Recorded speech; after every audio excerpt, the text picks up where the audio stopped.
Bueno, muy buenas tardes, apreciados estudiantes. Estamos tratando de innovar y adaptarnos a esta nueva situación que nos ha obligado o más bien a la cual nos hemos visto abocados como consecuencia del confinamiento decretado por el gobierno nacional a efectos de evitar la propagación del COVID-19. En ese orden de ideas y con el fin de maximizar, sacarle el mayor provecho posible, el mayor jugo al encuentro sincrónico que tenemos programado todos los, pues, de acuerdo a nuestro horario de clase.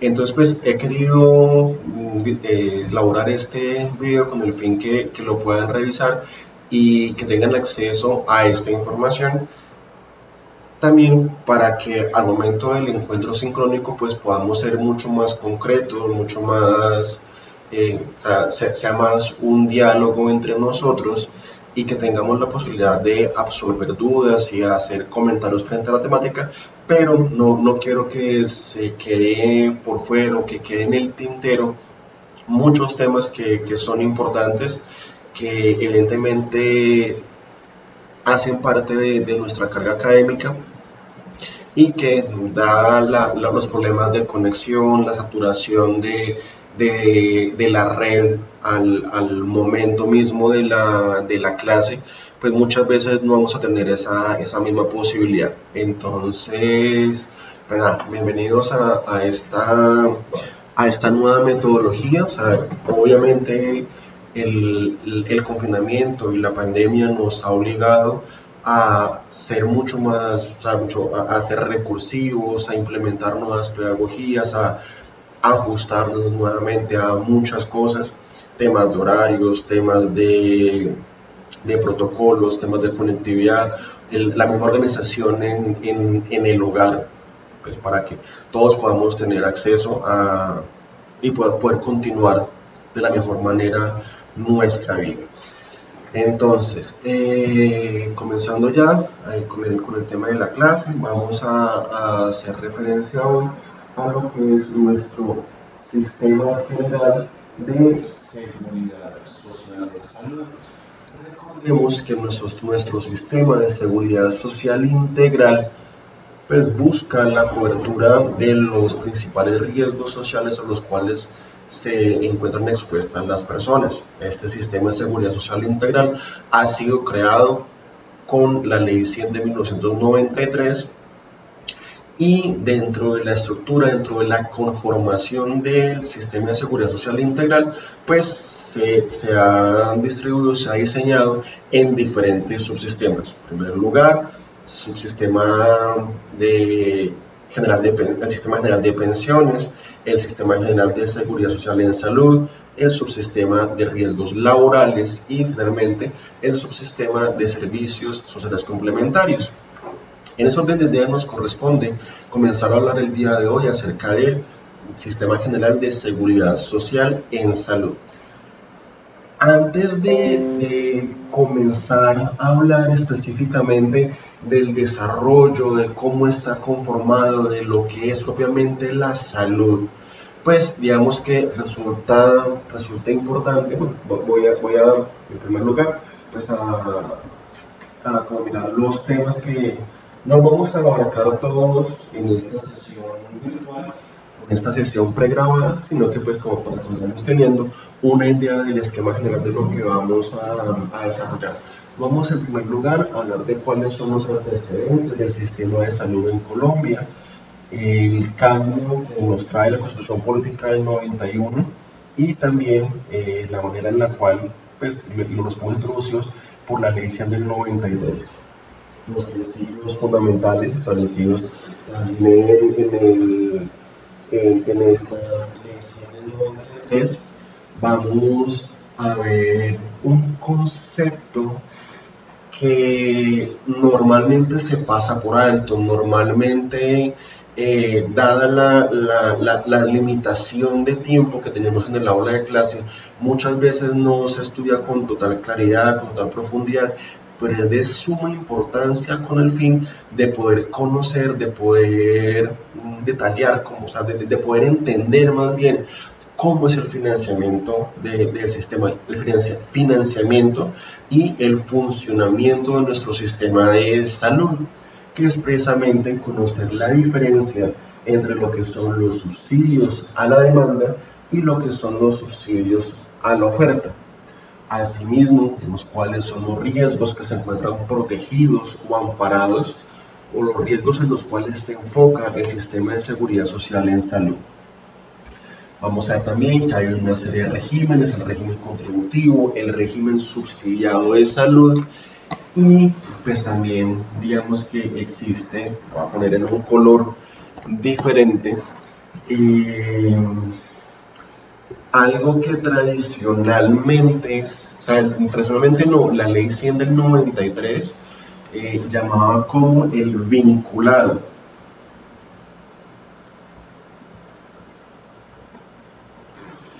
De antemano, pues me anticipo un poco, ya efectivamente, ya no, o sea, desde el año 2000 no, o sea, legalmente no se habla del vinculado, o sea, no existe esa denominación del vinculado, sino que la denominación mucho más técnica es personas pobres no cubiertas con subsidios a la demanda. Obviamente es un nombre mucho más técnico, pero pues también mucho más extenso, y pues dada la limitación de espacio que tengo acá, por eso me refiero al vinculado. Además que en muchas ocasiones digamos que es más fácil llamar a este funcionamiento o a este régimen especial, hablarlo del vinculado, porque es más corto, es más puntual, pero pues digamos que haciendo la salvedad de que técnicamente no es el nombre. O sea, la población pobre no hace, o sea, el nombre técnico, repito, es población pobre no cubierta con subsidios a la demanda, ¿sí? Por eso la importancia, les decía hace un momento, de conocer la diferencia entre lo que son los subsidios a la oferta y los subsidios a la demanda. Vamos a hablar del plan de beneficios en salud, lo que antes conocíamos como el plan obligatorio de salud. O sea, existe hoy en día un cambio legislativo, un cambio, o sea, mucho más bien, el cambio, la legislación ha cambiado, ya no se denomina plan obligatorio de salud, sino plan de beneficios en salud. Vamos a ver también cuáles son las diferentes entidades que integran el sistema de seguridad social en salud. Vamos a ver cómo es el funcionamiento del sistema de salud. Vamos a hablar de la unidad de pago por capitación, la UPC. Vamos a hablar también de las diferentes entidades, como son en esta parte la Superintendencia Nacional de Salud, la Administradora de Recursos de la Salud. Vamos a hablar de cómo es el flujo de los recursos económicos dentro de todo el sistema. Por eso precisamente acá dentro de esta parte del funcionamiento del sistema, pues vamos a ver cuál es el manejo que se da. Entonces, pues nada, este es como un pequeño abrebocas de lo que vamos a desarrollar, lo que vamos a ver dentro de este módulo que es el sistema de salud en Colombia. No olviden estar muy pendientes en todo momento, o sea, frecuentemente, el lavado de manos, de mantenerse hidratados. Todo esto contribuye precisamente a evitar que el virus nos contagie. Entonces vamos a comenzar hablando en primer lugar de los antecedentes del sistema de seguridad social en salud. Por las siglas, pues vamos, Sistema General de Seguridad Social en Salud, es la forma en que logramos abreviar ese nombre tan largo. No falta la persona que de una u otra manera, o de forma malintencionada más bien, a cada una de las diferentes S, pues le ponga el signo pesos. Puede sonar a chiste, puede sonar muy jocoso, sí, que es que la salud en Colombia se convirtió en un negocio, que se convirtió en plata, que lo único que buscan los integrantes del sistema de salud pues es un enriquecimiento, que desde que se creó la ley 100 se acabó la salud en Colombia. yo no voy a entrar en este tipo de polémicas, pero pues digamos que lo que sí es cierto evidentemente es que la crisis o las dificultades que tenga nuestro sistema de salud pues no se debe, digamos que entre los principales factores, los principales aspectos que tiene nuestro sistema de salud, no, o sea, los problemas no es porque el personal asistencial no tenga la cualificación suficiente, porque no se cuente con las tecnologías, con los medios, con los recursos, con la infraestructura para atender la salud de los colombianos. Puede que esos aspectos que acabo de mencionar no sean suficientes. Obviamente falta más infraestructura, obviamente falta más personal, faltan más recursos, obviamente no todas las personas tienen a todos los equipos y pues también, obviamente también hace falta como tal pues que tengamos más personal cualificado en salud. Fíjense que hablo de más personal, más infraestructura, más medios, más cosas. Sí, hacen falta más. Sí, eventualmente. ¿Eso qué implica? Que en momentos se cuenta con personal altamente cualificado, se cuenta con infraestructura, se cuenta con recursos tecnológicos, se cuenta con muchos aspectos. Puede mejorarse, evidentemente, pero tal vez uno de los principales aspectos que afecta a nuestro sistema de salud es el tema de los recursos económicos. O sea, evidentemente el problema del financiamiento es uno de las más, de los principales determinantes de la salud en Colombia. No en vano alguien ha mencionado que en Colombia las personas fallecen más por la pobreza que por la misma enfermedad, o sea, por la falta de recursos, por la oportunidad en la atención de sus patologías, de sus enfermedades. Eh, pero entonces por eso digamos que termina de una manera siendo acertado pues que convertir a todas las S que hacen parte de las iniciales del Sistema General de Seguro Social en Salud, convertirlo o ponerle más bien un signo pesos. Y efectivamente el problema de la salud en Colombia en muchos aspectos, uno de los principales determinantes de la salud en Colombia es precisamente el tema económico, el tema financiero. Lo hemos visto con la pandemia, lo hemos visto en estos días, que la manera en la cual, o sea, si queremos algo, pues nada, se requiere dinero, se requieren los tapabocas, se requieren los guantes, se requieren ventiladores, se requiere unidad de cuidados intensivos, se requieren muchas cosas y pues todo eso tiene un costo, todo eso tiene un dinero. Todos quisiéramos evidentemente un sistema de salud maravilloso en donde no tuviésemos que pagar o no pagar mucho y que tuviésemos garantizados la totalidad de servicios clínicos asistenciales, ¿sí? Sería fabuloso, pero pues digamos que eso suena muy bonito, eso es muy llamativo, pero no podemos desconocer que evidentemente todo eso pues tiene un costo, todo eso tiene un valor y pues nada, hay que mirar cómo con lo que hay, o sea, no podemos pensar en un país ideal, que es que una situación ideal, no, o sea, miremos con lo que tenemos, cómo podemos redistribuirlo, cómo podemos hacer, qué pena lo gráfico, cómo podemos hacer casi que un Tetris para poder de una u otra manera solventar todas las necesidades. Y hablo de todas las necesidades, en algún, para ir entrando un poco en materia. Colombia es un país con unas particularidades muy atípicas, en donde, por ejemplo, no, o sea, el sistema de salud en Colombia, digamos que combina diferentes aspectos. De un lado, por ejemplo, al diseñarlo debe tenerse en cuenta que buena parte de la población colombiana se enferma, o sea, tiene una morbilidad y una mortalidad de las mismas patologías que sufren, por ejemplo, países ubicados en el África, debajo del desierto del Sahara. Pero también encontramos que parte de la población colombiana se enferma y fallece de patologías típicamente de Estados Unidos o de la Europa occidental, ¿sí?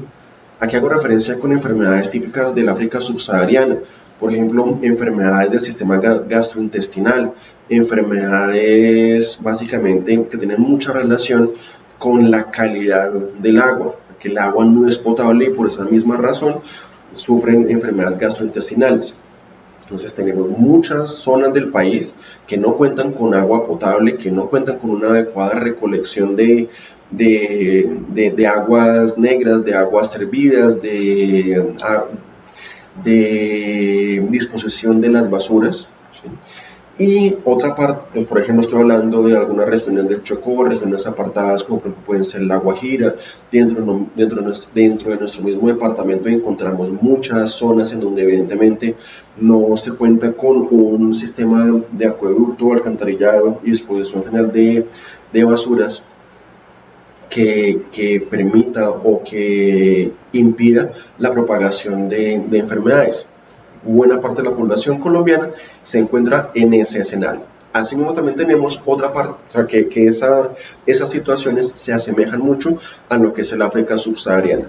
Pero también encontramos otra parte de la población colombiana que se enferma y fallece, o sea, morbilidad y mortalidad, muy ligado, por ejemplo, a aspectos del sistema nervioso central. Entonces, en las ciudades, en las capitales, vamos a encontrar que muchas personas se enferman del sistema nervioso central, temas ligados al estrés, al tráfico, a la polución de las ciudades. Entonces, este escenario pues es muy similar a las patologías y a las afecciones que implican el fallecimiento de muchas personas en Estados Unidos y en Europa occidental. Entonces, para Colombia es muy complicado, o sea, Colombia es una zona, o sea, geográficamente bastante extensa, tiene una alta concentración de la población en los centros urbanos, pero la población rural y rural dispersa pues es bastante alta. Zonas en donde la infraestructura misma hospitalaria no puede llegar a toda la población. Además, no es fácil instalar una unidad de cuidados intensivos a corta distancia, porque precisamente pues, para ese tipo de servicios se requiere que haya una población más o menos numerosa. Entonces, en últimas, ¿qué implica eso? Que buena parte de la población colombiana habita en zonas en donde la infraestructura hospitalaria no cuenta con la posibilidad de cubrir todas y cada una de las patologías. Entonces, viene el tema de movilidad, en donde pues también estamos limitados, además de comunicaciones, de vías, pues se dificulta el acceso a servicios de salud a toda la población.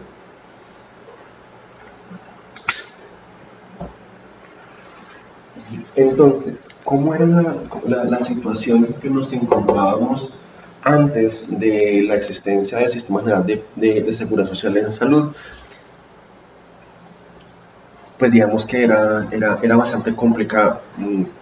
Muchos bueno, no tanto mis actuales estudiantes, que obviamente muchos son bastante jóvenes, millennials, centennials y todo esto, pero pues de pronto sí nuestros familiares cercanos pueden dar fe de ello, que antes, hasta los años 80, incluso los años 90, pues no existía como tal un sistema de salud. Claro, habían clínicas, habían hospitales, habían algunas cosas,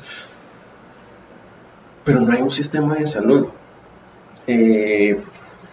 Para principios de los años 90, si trazáramos una línea de tiempo, para principios de los 1993, se tiene estipulado que solamente el 23% de la población colombiana tenía la posibilidad de acceder a un servicio de salud en donde no le tocara sufragar todos y cada uno de los servicios médicos que requiriera. Me explico.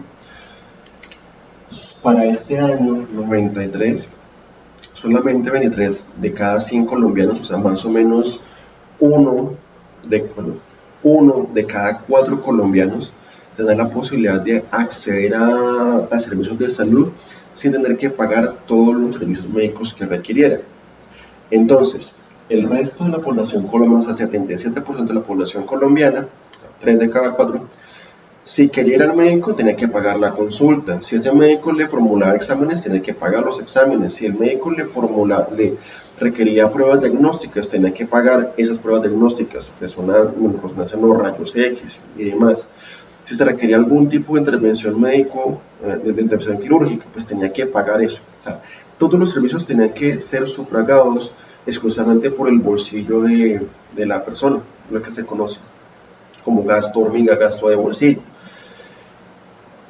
Entonces, eso de una u otra manera pues era una limitación bastante grande para que la población colombiana tuviese acceso a servicios de salud. Repito, solamente el 23% de la población colombiana tenía acceso a servicios de salud en donde no tuviese que pagarlo todo.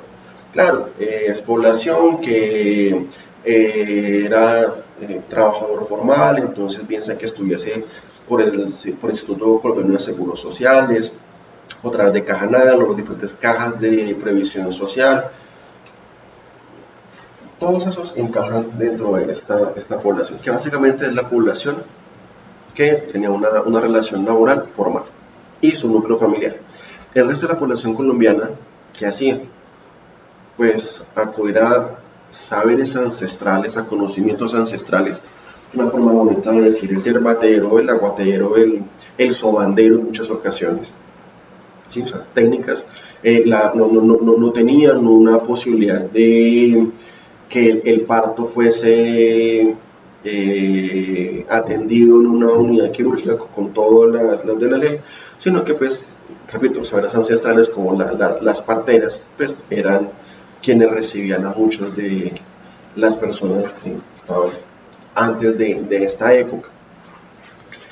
También tengan en cuenta que muchos de los hospitales, sobre todo los hospitales viejos, tienen nombres de santos. Hospital San Ignacio, Santa Teresa, Clínica La Inmaculada, Hospital San Rafael, San Juan de Dios. La razón de ello es que precisamente en atención a esa misión o labor confesional que principalmente la Iglesia Católica acá en Colombia tenía, pues encontrábamos que parte de su misión, pues es precisamente el hecho de brindar atención médica a las personas. Por eso, las diferentes, o sea, en diferentes aspectos, la Iglesia Católica pues tenía dentro de su misión clínicas y hospitales conocidos como hospitales de misericordia, hospitales de caridad, o sea, es decir, hospitales en donde la atención médica se brindaba sin que la persona tuviese que pagar, nadie pagaba por la persona, sino que precisamente le hace una especie de fundación, una especie de agremiación, pues era la que se encargaba precisamente de sufragar los costos de sostenimiento de esa institución hospitalaria, de ese centro asistencial, para que puedas atender pacientes de bajos ingresos o mucho de bajos o sin ingresos. Entonces, esa era la situación. O sea, el grueso de la población colombiana no tenía una atención como tal, sino que el grueso de la población colombiana, antes del 93, pues tenía una atención médica de caridad. Básicamente es lo importante es conocer la historia, o sea, no es por criticar, ni mucho menos, pero sí conocer cuál es la realidad, cuál es la situación en la que nos encontrábamos y por qué era indispensable un cambio. O sea, esto no se puede seguir manteniendo. Con el mayor cariño, con el mayor respeto que se merece hablo de la Iglesia Católica, que es la que más presencia ha tenido históricamente en nuestro país y pues también su desarrollo hacia bueno, todo esto de la ayuda al prójimo, toda su concepción, toda su idiosincrasia de ayuda hacia el más necesitado, de ayuda al enfermo, pues eso es lo que motivaba precisamente a realizar ese tipo de obras y a tener ese tipo de instituciones que brindasen una atención médica a las personas más necesitadas o que precisamente no se encontraban dentro de este grupo privilegiado de colombianos. Sin embargo, pues vale, no existía como tal una red, no existía como tal una centralización de información, es lo que determinada congregación religiosa quisiese y pudiese realizar de la mejor manera y con la mejor convicción. Pero pues digamos que eso ya, pues digamos que tenía también ciertos problemas en la atención en salud al grueso de la población colombiana.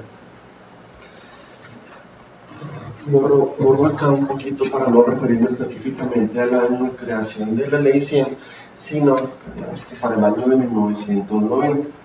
Que era como el antecedente o el año inmediatamente anterior precisamente a la expedición y promulgación de nuestra Constitución Política de 1991.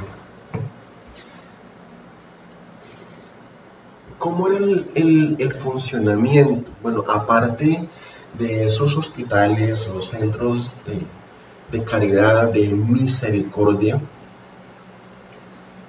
¿de qué manera? O sea, no es que el Estado antes del 91 no se interesara por la salud de los colombianos, al contrario, sí se interesaba. También existían una serie, o sea, aparte de de los centros de atención de caridad y de las obras de misericordia en las diferentes congregaciones religiosas, pues también existen hospitales públicos. El Hospital Federico Lleras Acosta ya existía, la unidad de salud de Ibagué ya existía. Pues casi todos los sectores públicos ya existían para esa época.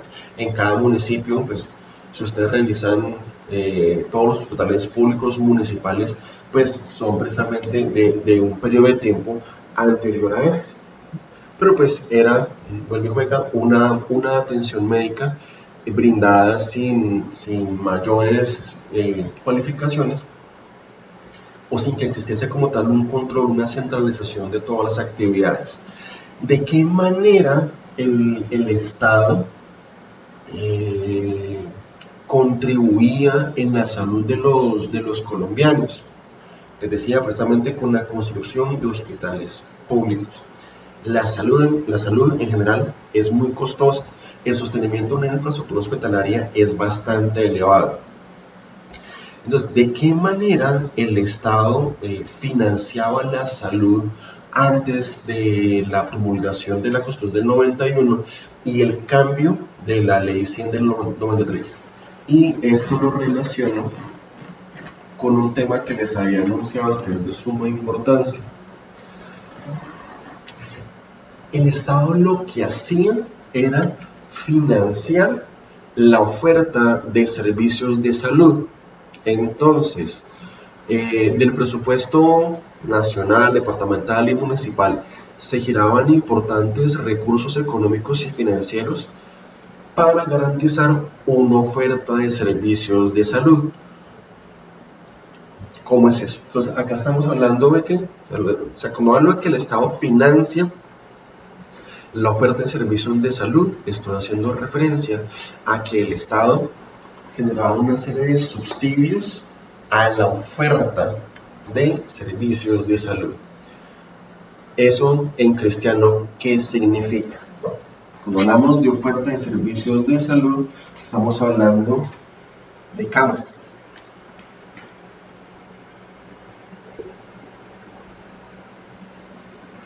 Es como el principal indicador que se tenía para ese momento. Que se requiere, no sé, hablemoslo acá en la ciudad de Ibagué, para atender el Hospital Federico Lleras Acosta. Entonces, ¿cuánto dinero, cómo contribuye en este caso el departamento para la salud? No, pues precisamente, ¿cuál es la oferta que tenía este hospital? ¿Cuántas camas tiene ese hospital? Entonces, dependiendo del número de camas, o sea, dependiendo de la oferta de servicios de salud que tuviese esa institución hospitalaria, pues asimismo va a ser el presupuesto. Entonces, está viendo el número de camas, sabiendo, claro, uno conociendo,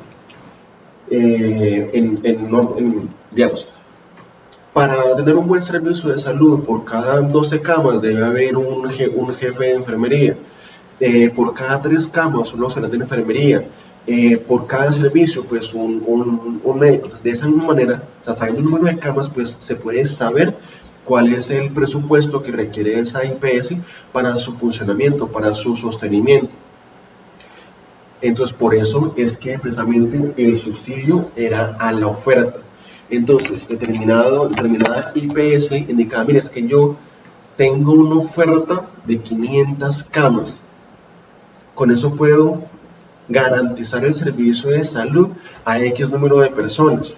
¿Sí? Entonces, dependiendo del número de camas, es que se giraban los recursos o las partidas presupuestales para el funcionamiento de ese hospital. Entonces, ese era un indicador bastante importante antes de la ley 100, o sea, cuál es la capacidad instalada que tuviese una institución hospitalaria, porque así mismo pues se tenía cuál era su capacidad de ofrecer servicios de salud. Por eso indico que existiera un subsidio a la oferta. Y en este ejemplo, digamos, ese hospital contaba con 500 camas. Entonces, dependiendo de ese número de camas, dependiendo de esa oferta de servicios de salud, pues efectivamente se requería X presupuesto. Digamos, no desconozco, 4.000 millones de pesos. Porque son muchas camas. Entonces, por eso se requiere un presupuesto bastante alto para poder garantizar la oferta de servicios de salud. Fíjense que acá estamos hablando de oferta, de cuál es la capacidad que tiene. Y es, o sea, hayan o no pacientes, hayan o no hayan usuarios, los gastos de funcionamiento van a ser los mismos. ¿Sí? Al personal asistencial hay que tenerlo bien remunerado, bien dotado y con todos los servicios. Así las camas no estén ocupadas. Entonces, pongamos un ejemplo, que de estas 500 camas, solamente 200 estén ocupadas. Acá podemos ver que existe una ineficiencia en la asignación de los recursos. Se está financiando una capacidad para 500 camas, o sea, una oferta de servicios para 500 pacientes, cuando en realidad solamente está siendo utilizado por 200 pacientes. Fíjense que acá no estoy hablando de temas de corrupción, ni que nadie se robó el dinero, ni que hay sobrecostos, ni sobrefacturación, ni nada de esas cosas. Que no lo podemos desconocer, o sea, que lo hay probablemente, o sea, sí, no se puede desconocer.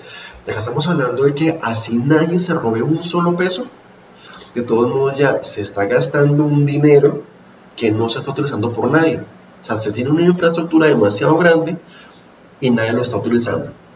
Entonces, esta era una situación que hemos preocupado muchísimo en general a todo el Estado, porque se estaba gastando mucho dinero y no se estaba utilizando adecuadamente. Claro, yo acá he puesto unas cifras dramáticas, que solamente 200 con una capacidad de 500, claro, es una cifra.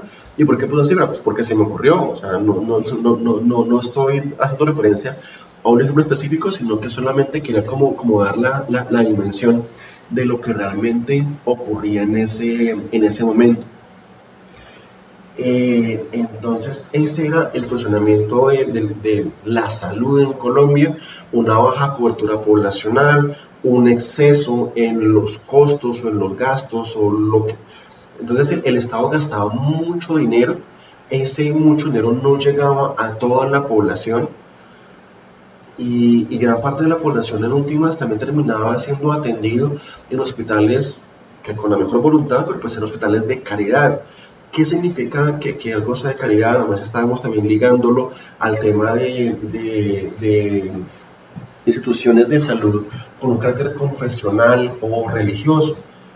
Pues que la persona no, el miembro de la congregación religiosa, pues era casi de rodillas, agradecido, y pues antes de recibir el medicamento pues tenía que rezar un Padre Nuestro, y bueno, era la forma en que se manejaba en ese momento. Digamos que esa era la situación, ese era el escenario con el que nos encontramos precisamente al momento de expedirse la Constitución del 91. La Constitución del 91 consagra a la salud, antes de entrar a la definición misma del derecho a la salud, cómo se encuentra consagrado en nuestra Constitución. Recordemos que nuestra Constitución política pues, nos habla primero de los principios generales, luego tiene todo un título, que es el título de los derechos, y dentro de esos derechos hay unos derechos que son los derechos fundamentales. La salud es consagrada en esta Constitución Política del 91 en los artículos del artículo 49.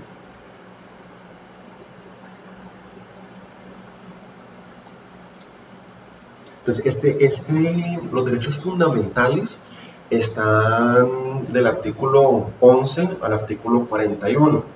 Del artículo 42 en adelante estamos hablando de los derechos sociales, económicos y culturales. Es decir, ya les había indicado, la salud está en el artículo 49. No está dentro del capítulo de derechos fundamentales. Sí lo está dentro del capítulo de derechos sociales, económicos y culturales. Además de no estar en el capítulo de derechos fundamentales, no estar incluido dentro de ese capítulo, fíjense la forma en que la Constitución, el constituyente, define a la salud. La atención, fíjense que no está hablando, no, la atención en salud y el saneamiento ambiental son servicios públicos a cargo del Estado. Se garantiza a todas las personas el acceso a los servicios de promoción, protección y recuperación de la salud. No nos habla que sea un derecho fundamental, pues que es un servicio a cargo del Estado. Se garantiza a todas las personas en general. No está hablando que solamente a los trabajadores, no se indica que solamente a trabajadores de su núcleo familiar, no está hablando que solamente a los nacionales colombianos, no nos habla que a todos los residentes de nuestro territorio nacional, no, habla que a todas, o más bien establece que a todas las personas, sin ningún tipo de distinción, sin ningún tipo de condición. ¿Cuál es la única condición? Que sea persona, punto, pare de contar. Esa es la razón por la cual nosotros lo estamos viendo en este momento. Migrantes venezolanos no son colombianos y son migrantes, ni siquiera vienen para acá, para Colombia. Pueden ser que algunos de ellos salgan de Venezuela y van para Ecuador o van para más al sur de nuestro continente. No, por el simple hecho de ser personas, merecen esa atención en salud y saneamiento ambiental. Lo establece la Constitución Política del 91. Pues no miremos solamente el tema de los venezolanos, miremoslo un poco más allá, el tema de un naufragio.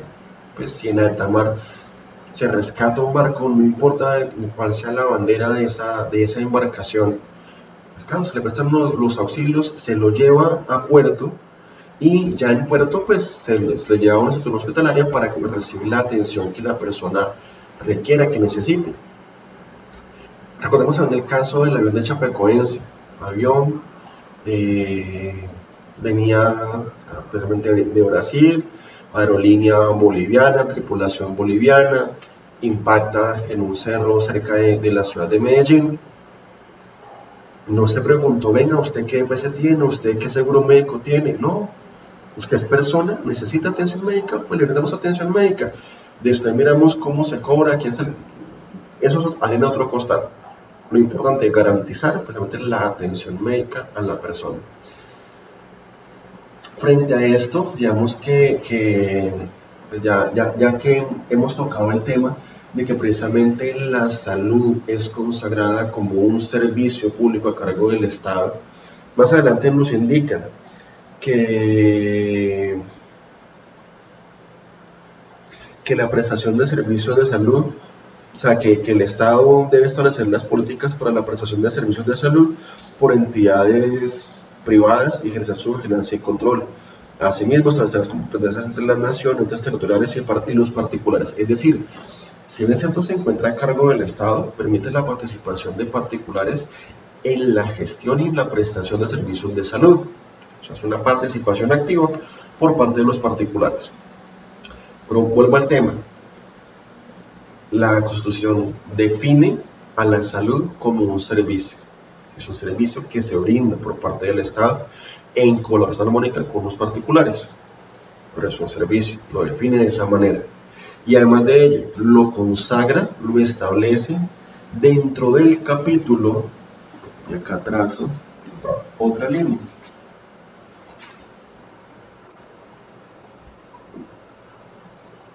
Entonces, esta es la Constitución Política de Colombia. Entonces tenemos un primer título preliminar, ¿sí? Los principios del Estado. Luego viene otro título, que es el título de los derechos. Y dentro de este título vamos a encontrar que hay varios capítulos. El de los derechos fundamentales, que va del artículo 11 al 41, los derechos sociales, económicos y culturales. Ya por el tamaño creo que no se alcanza a ver, vamos a ver el reflector, que va del artículo 42 en adelante. La salud en particular es el artículo 49. La salud. Pues fijémonos que la salud no está dentro del capítulo de derechos fundamentales. Por esa razón, vemos que cuando comienza todo el desarrollo jurisprudencial en cabeza de la Honorable Corte Constitucional, pues la Corte comienza a decidir algunos aspectos importantes. Acá, digamos que lo relaciono con otro aspecto, y es que recordemos que la acción de tutela solamente procede contra la amenaza o la vulneración efectiva de derechos fundamentales. Es decir, para que proceda la acción de tutela se requiere que estén vulnerando, que existe una amenaza a la vulneración a un derecho fundamental, y la salud no está dentro del capítulo de derechos fundamentales. ¿Qué dijo la Corte del año 92? Sí, es cierto, la salud no está dentro del capítulo de derechos fundamentales. Por eso decía en ese entonces, a principios de los 90, por eso la salud per se no es un derecho fundamental, no lo es. Pero ¿qué ocurre si no se protege el derecho al artículo 11, que es el derecho a la vida?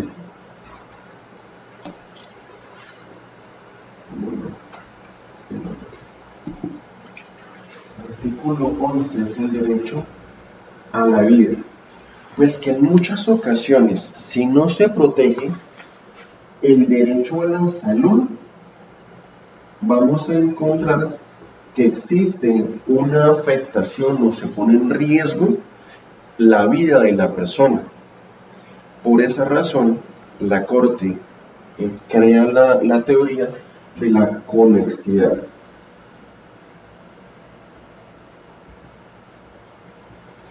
E indicaba para ese entonces, si bien es cierto la salud no es un derecho fundamental, en caso de no protegerse la salud, se vulneraría el derecho a la vida, y el derecho a la vida sí es un derecho fundamental. De hecho, es el derecho fundamental por excelencia, toda vez que sin la vida pues no se puede, no existe, ¿para qué algún otro derecho si no se garantiza el mismo derecho a la vida? Entonces, por eso indicaba la Corte que aunque la salud no era un derecho fundamental, en algunas circunstancias, bajo determinados supuestos, cuando se demostraba que efectivamente en caso de no protegerse la salud como tal, pues entraría en riesgo o una afectación el derecho a la vida. Entonces, por esa razón, la salud se convertía en fundamental por la conexidad con la vida. ¿Listo?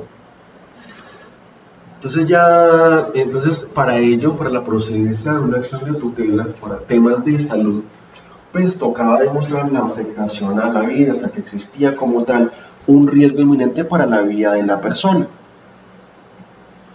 Después ya no era solamente el hecho mismo de la existencia biológica, o sea que estaba en peligro de muerte, porque hay algunas ocasiones en las cuales, pues aunque no exista como tal peligro para la vida de la persona, pues hay situaciones de salud que sí afectan muchísimo a la persona y pues que de no solventarse, pues se afecta la calidad de vida de esa persona.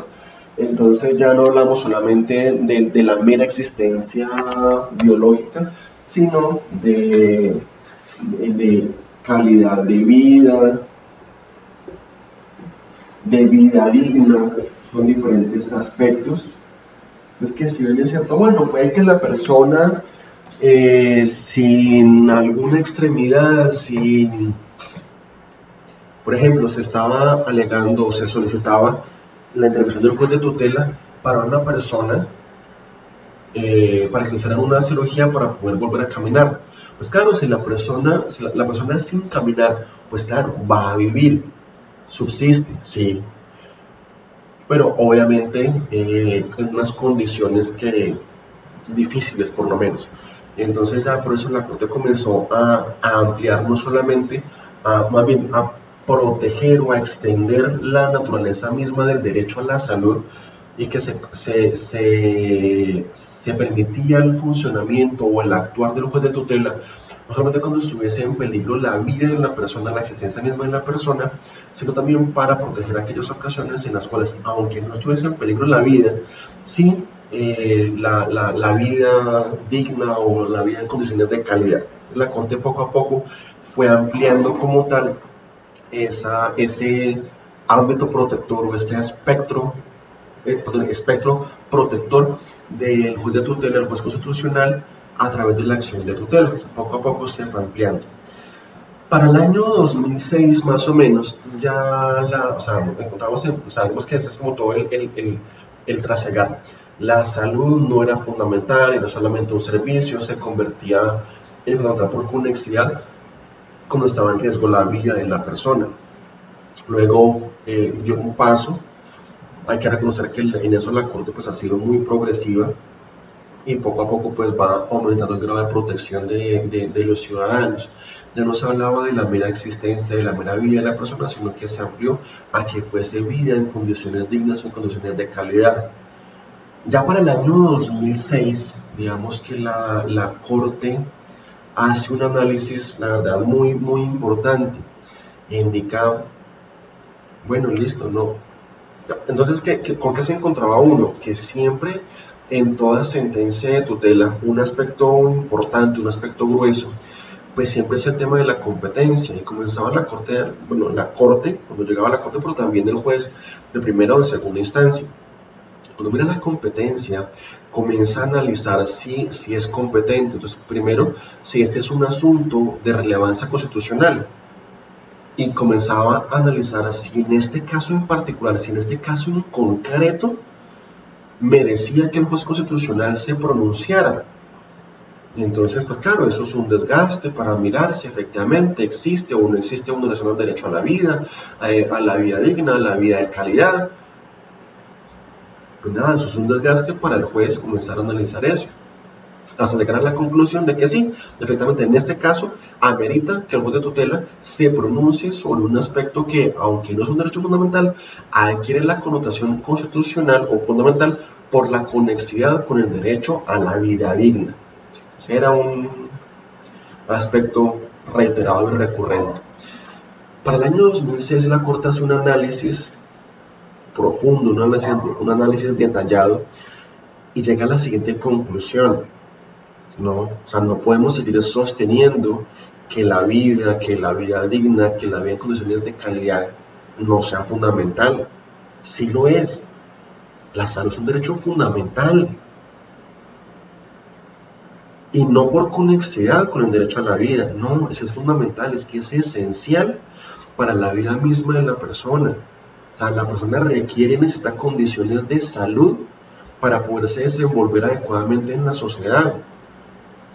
Entonces la Corte hace un análisis e indica un momento, es que, claro, la salud se encuentra regulada en el artículo 49. Eso es cierto. O sea, no está, que por eso si ustedes se dan cuenta al inicio, o sea, hace un momento, yo cuando hice referencia, indicaba que la salud se encuentra dentro del capítulo, está regulado más bien dentro del capítulo mismo de los derechos sociales, económicos y culturales. Es cierto, la salud no está incluida, no está dentro del capítulo de derechos fundamentales. Pero una cosa es que no esté dentro de ese capítulo y otra cosa es que no sea fundamental. ¿A qué conclusión llega la Corte Constitucional? A que una cosa es que un derecho sea fundamental o no lo sea, y otra cosa es que esté dentro de ese capítulo. En otras palabras, la Corte llega a la conclusión de que hay derechos fundamentales que están por fuera de ese capítulo, que están por fuera de ese capítulo. O sea, hay derechos fundamentales que pueden estar o antes del artículo 11 o después del artículo 41. O sea, no solamente son fundamentales los del artículo, los de ese capítulo, sino que pueden haber más derechos fundamentales que incluso no estén dentro de ese capítulo. Uno de ellos, como abogados sabemos que la justicia es un derecho fundamental, y pues la justicia, o el derecho a la justicia, pues se encuentra regulado en los artículos 116 y 227, si mi memoria no me falla. Ya les confirmo. Artículo.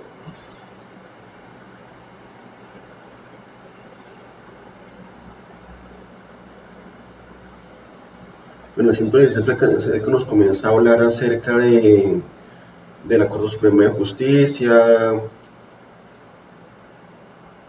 O sea, que quiénes son los que administran justicia. Y tengo en mi cabeza que el 227 algo nos habla sobre el tema.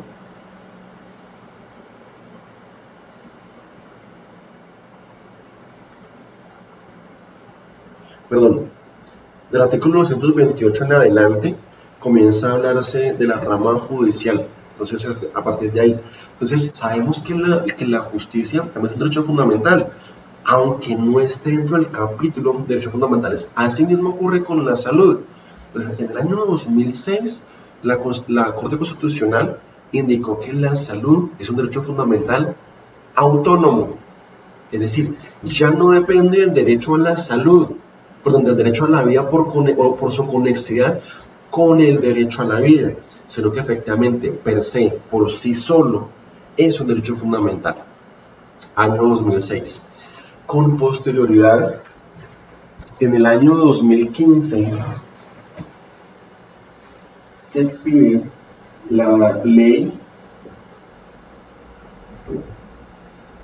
1751, repito, de 2015. ¿Qué importancia nos tiene esta ley?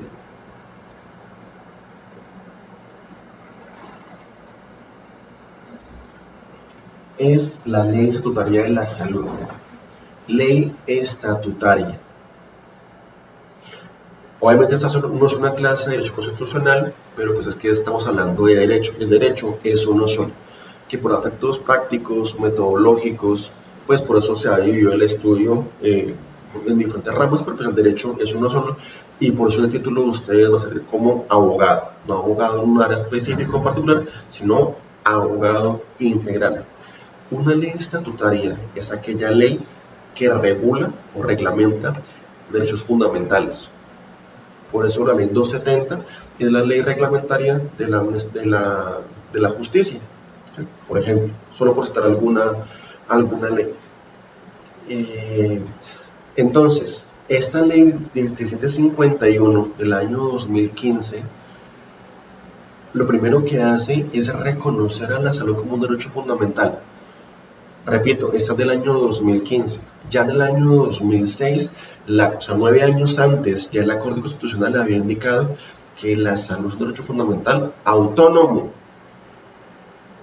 La ley 1751, o sea, ya no estamos hablando solamente de una sentencia que haya emitido un órgano judicial, sino que ahora ya el propio órgano legislativo, ratificado por o sea, sancionado por el presidente de la República, lo reconoce dentro de esa pirámide normativa. Sabemos que una ley estatutaria está casi al mismo nivel de la Constitución, o bien es una extensión de la Constitución, porque se encarga de la regulación de un derecho fundamental. Entonces ya no es solamente de una sentencia, sino que ahora es también una ley estatutaria los que han reconocido a la salud como un derecho fundamental. Entonces, que a estas alturas del partido, año 2020, me vengan a indicar que la salud es fundamental por conexidad, créanme que merecen bajito un coscorrón. O sea, ya no, o sea, desde el año 2006 por decirlo así, o sea, quedó abolida la teoría de la conexidad. Ya a partir de ese momento estamos hablando de que la salud es un derecho fundamental autónomo, lo cual ha sido ratificado y reiterado precisamente con la expedición de la ley estatutaria de la salud, la ley 1751. Entonces, si ustedes se dan cuenta, acá he venido hablando de algunos aspectos importantes. Hemos hablado acerca de si la salud es o no un derecho fundamental, de la conexidad con el derecho a la vida, ¿sí? Hemos hablado de cuál era la situación antes de la expedición de la Constitución Política del 91, y que precisamente cuál fue el cambio que introdujo esta Constitución, o sea, la visión que tenía esta Constitución. Viene la ley 100 del 93, es una ley que todos la hemos escuchado, que hemos hablado mucho de esta ley. Es una de las pocas leyes que misteriosamente tiene nombre y apellido. Ya en algunas sesiones de clase anterior pues hemos visto, les he comentado específicamente cuál fue el origen de la ley 100, que quien presentó el proyecto de ley no fue un senador, fue el ministro del trabajo de ese entonces. Estamos hablando del año 92, estamos en 92 y 93, o sea, estamos hablando de que quien era el presidente era por ese entonces César Gaviria Trujillo. Esa ley, si bien es cierto, una persona fue el ponente en dos de los 4 debates, precisamente se soltaron 4 debates, fue aprobada en 4 debates, 2 en la Cámara, 2 en el Senado. O sea, fue votada y aprobada en su mayoría por todo el Congreso, por la Cámara y por el Senado. Con posterioridad a eso, se remite a la Presidencia de la República, y el Presidente de la República, el 23 de diciembre del 93, sanciona lo que hasta ese entonces era un proyecto de ley. O sea, ¿quién era el presidente para ese entonces? Gaviria. Yo no estoy diciendo si lo hizo para bien o para mal. Lo que yo defiendo es el sistema de seguridad social integral, y en este caso en particular el sistema general de seguridad social en salud. Yo defiendo el sistema, yo explico el sistema como lo tenemos hoy en día. Entonces, ¿por qué hago esa aclaración? Yo sé que en nuestro país el tema de Álvaro Uribe Vélez es muy polémico y genera muchos conflictos, algunos a favor, otros en contra. Yo me desprendo del tema político, a mí eso ni me va ni me viene. Entonces, para que, sin importar cuál sea nuestra postura ideológica o política frente a determinada persona, pues nos centremos en cuanto al sistema general de seguridad social en salud, ¿sí? Centrémonos en eso. La ley 100, repito, que creó el sistema de seguridad social integral, tiene uno de sus pilares, pues expresamente el sistema general de seguridad social en salud. Es creado con la ley 100 de 1993. Y pues digamos que dentro de esto, pues nos establece una serie de principios Permítanme un segundo.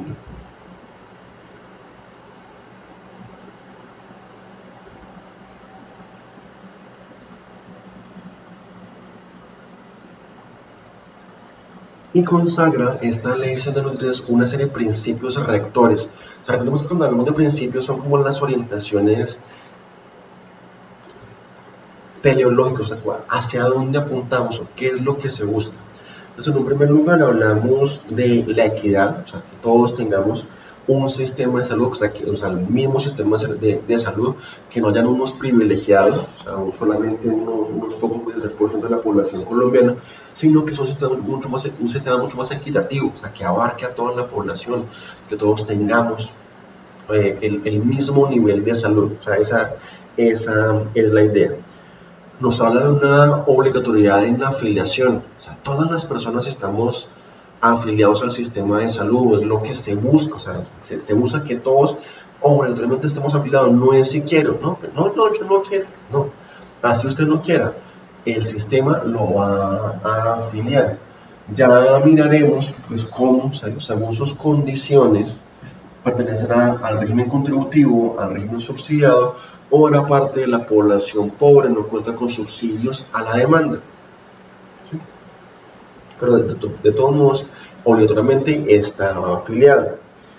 Existe una protección integral a todas las personas en todos los riesgos. O sea, es una cobertura bastante integral. No importa la patología, no como les indicaba hace un momento, patologías del sistema gastrointestinal típicas de la África subsahariana o patologías del sistema nervioso central típicas de la Europa occidental o de Norteamérica. No, todas las patologías, incluso las enfermedades huérfanas, todas están acá, todas se cubren. Se consagra un principio de libre escogencia limitado, o sea, algunas cosas, por ejemplo, la persona es libre de escoger, o sea, si la persona, ¿por qué hablo de limitado? Porque uno no escoge si está en régimen contributivo, en régimen subsidiado, o ser población pobre no cuenta con subsidios a la demanda. No, eso sí es, según sus condiciones, estará en uno u otro régimen. Eso sí, no tiene discusión. Pero digamos, si la persona, según sus condiciones, está en régimen contributivo, la persona podrá escoger, por eso es la libre escogencia, podrá escoger a través de qué entidad promotora de salud estará afiliado o a través de qué entidad promotora de salud estará afiliado. Y dentro de esa entidad promotora de salud, dentro de esa EPS, pues tendremos también, la persona puede escoger que toda EPS tiene una red de prestadores y la persona, el afiliado, el cabeza del núcleo familiar, puede escoger en cuál de estos diferentes prestadores o a través de qué prestadores se le garantice el servicio de salud. Entonces, por eso existe también la libre escogencia. Otro principio es de la autonomía de las instituciones prestadoras, de las IPS. Ellos son autónomos, ellos hacen parte del sistema, pero son autónomos técnica, administrativa, financiera y científicamente hablando.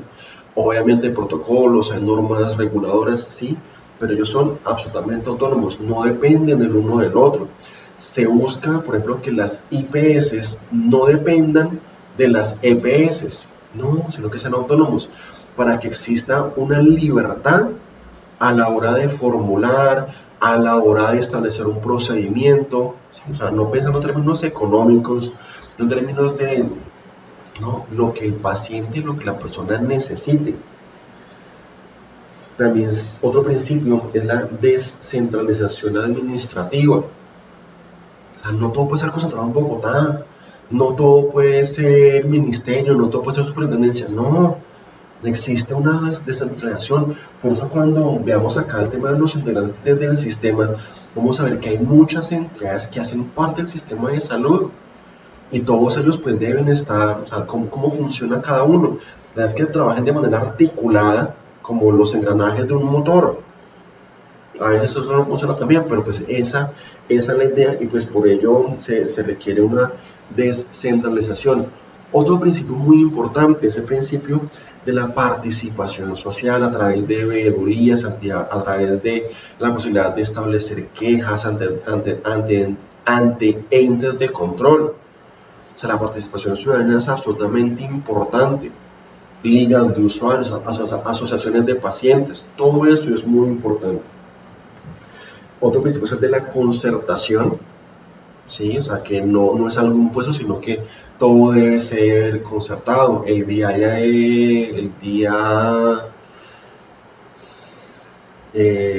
martes 14 de abril, o sea, ayer, veíamos cómo bueno, la semana anterior sale un decreto, perdón, una circular por parte del Ministerio de Vivienda y de su viceministerio, a través del cual se formulan algunos lineamientos, algunas políticas para que en caso que se flexibilice un poco el tema del aislamiento obligatorio y se permitan algunas actividades después del 27 de abril, pues uno de ellos, si el gobierno lo permite, será el sector de la construcción.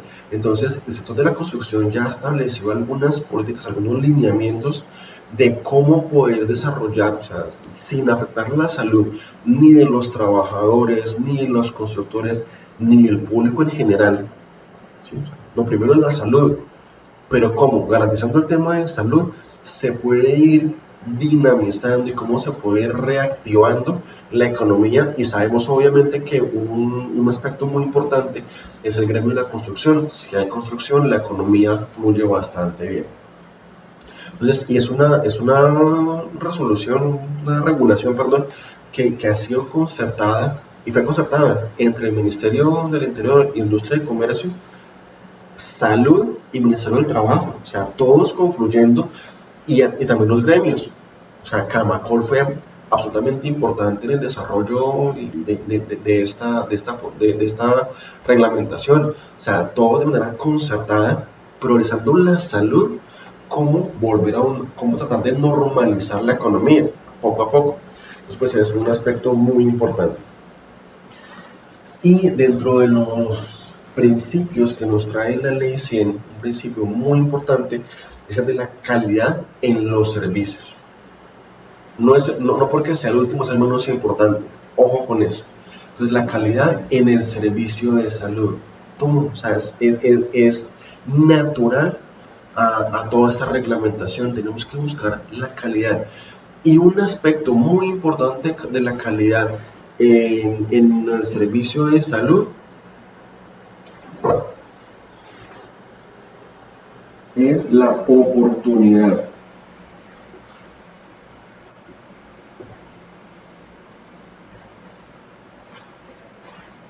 De nada sirve que a la persona se le garantice que va a ser operado por el mejor cirujano. Estamos hablando de un tema, por ejemplo, de rodilla.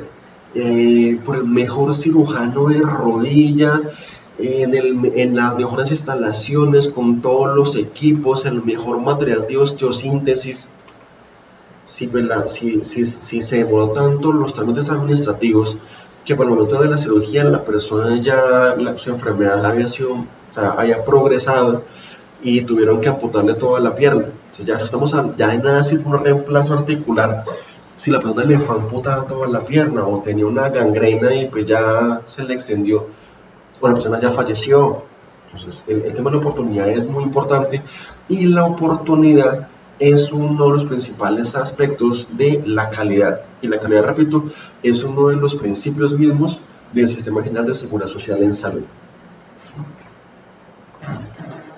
Hemos abordado o hemos evaluado lo que son los antecedentes, hemos visto la manera en la cual se reguló el tema de la salud en la Constitución del 91, en la Ley 100.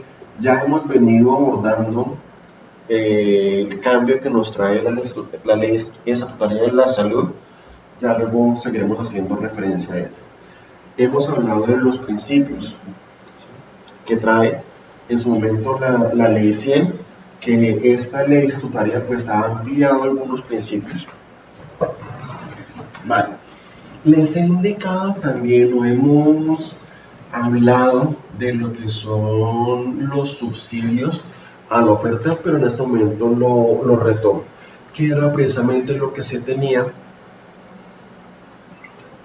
antes de la ley 100 del 93. Ahora la forma en que el Estado financiaba o contribuía en el financiamiento de los servicios de salud de los colombianos, que es precisamente el tema de que se financiaba o se subsidiaba dependiendo la oferta de servicios de salud, que se traducía en camas sin importar el nivel de ocupación que tuviesen esas camas, ¿sí? Entonces, en muchas ocasiones se veía que se invertía una gran cantidad de recursos, pero esos recursos no eran invertidos en forma eficiente.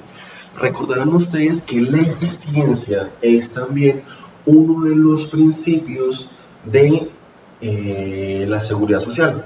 Recordemos que cuando hablamos de eficiencia es sacar la mayor utilidad posible por cada dinero, por cada peso invertido. Entonces, encontrar un panorama como este, en donde se paga una suma importante de dinero para garantizar una atención en salud a 500 camas, 500 potenciales pacientes, pero solamente está siendo ocupada por 200 personas, por 200 pacientes. ¿Eso qué nos indica?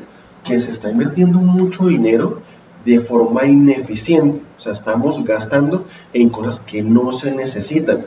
Entonces, por eso la ley 100 buscó que los dineros, o sea, el dinero que hace parte del capital, es un bien escaso por naturaleza. En ese orden de ideas, si el dinero es un bien escaso, pues tenemos que sacarle la mayor utilidad posible a esos dineros. Dentro de eso, más bien, no hace parte de eso porque tiene mucha relación. Obviamente, el tema de la corrupción, o sea, que no se lo roban, que no se desperdicien, que no vaya por las manos que no hacen parte precisamente de los integrantes del sistema. No. El dinero tiene que llegar a su destinatario y además de eso tiene que gastarse de forma eficiente, ¿sí? Entonces, ¿qué nos trajo la ley 100? Pues este escenario tenía que cambiarse, tenía que modificarse, precisamente para garantizar una mayor eficiencia en la asignación de los recursos. ¿De qué manera? Pues ya no financiemos la oferta de servicios de salud. Si miramos acá, si hablamos que se está subsidiando la oferta de servicios de salud, ¿a quién se está subsidiando? A lo que hoy en día denominaríamos las instituciones que prestan servicios de salud, es decir, las IPS. ¿Sí?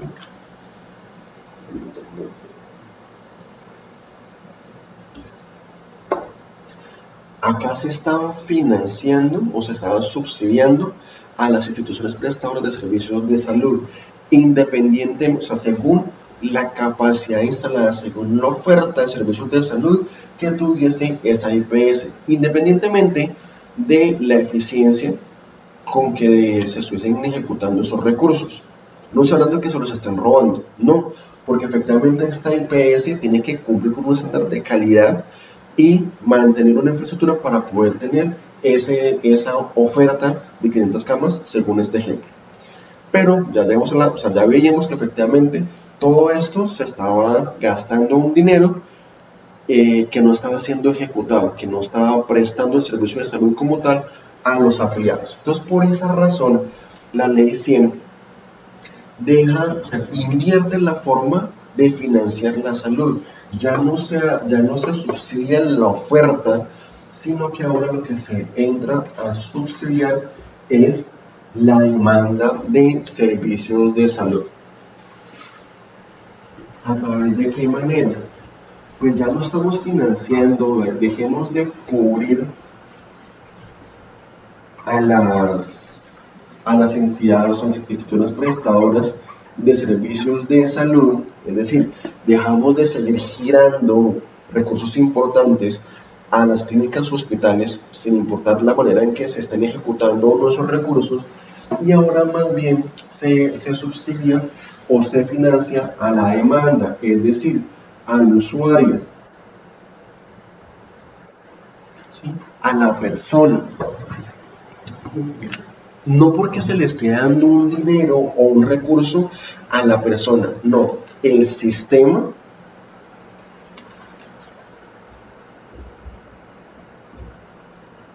reconoce un valor.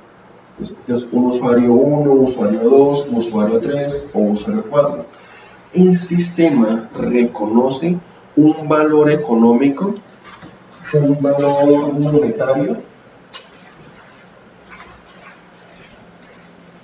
por cada usuario. ¿A través de qué manera? El sistema le gira a las entidades promotoras de salud una unidad de pago por capitación por el usuario 1, otra unidad de pago por capitación por el usuario 2, otra unidad de pago por capitación por el usuario 3 y una unidad de pago por capitación por el usuario 4. Unidad de pago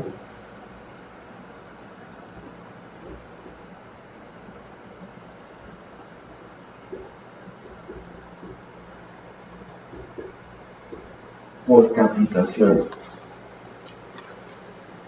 UPC. Entonces, la UPC es un valor, es un monto, es un rubro que el sistema de seguridad social en salud le reconoce a las entidades promotoras de salud por cada afiliado que tenga él. Yo siempre utilizo la expresión, el sistema le reconoce a las EPS una UPC por cada mechudo que tenga afiliado. ¿Sí? En ese orden de ideas, creo que algo más centrado.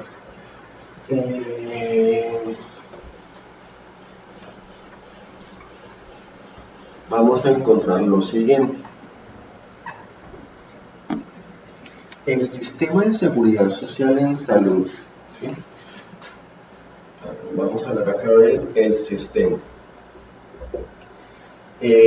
Pongo entre paréntesis, la administradora de recursos de la salud. Entonces, el sistema le reconoce a las entidades promotoras de salud, les reconoce o les gira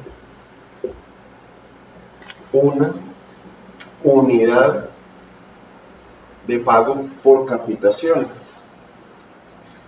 O sea, por cada cabeza, por cada persona le paga una unidad, más o menos lo que significa este sistema. Con cargo a los recursos, o sea, con cargo a esta UPC, la entidad promotora de salud